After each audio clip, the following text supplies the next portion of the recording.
যদি না জানেন কিভাবে ভগবত কৃপার সুপাত্র হয়ে উঠতে হয়, সেক্ষেত্রে পার হওয়ার আরও সরল কিছু পথ আছে।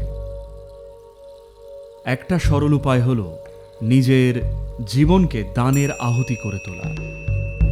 নিজের ভেতরে যথেষ্ট খালি জায়গা তৈরি করার একটা সরল উপায় হল দান করা, যাতে ভগবত কৃপা আপনার প্রাপ্য হয়ে ওঠে। যদি আপনার প্রতিটা পদক্ষেপ আর শ্বাস দানের এক প্রক্রিয়া হয়, মানে নিজের জীবনটাই যদি উৎসর্গ প্রাণ হয়, তাহলে স্বাভাবিক নিয়মেই আপনি যোগের এমন এক অবস্থায় পৌঁছবেন যা এক মহাজাগতিক সম্ভাবনায় পৌঁছানোর জন্য প্রয়োজনীয় ভিতটা গড়ে দেবে।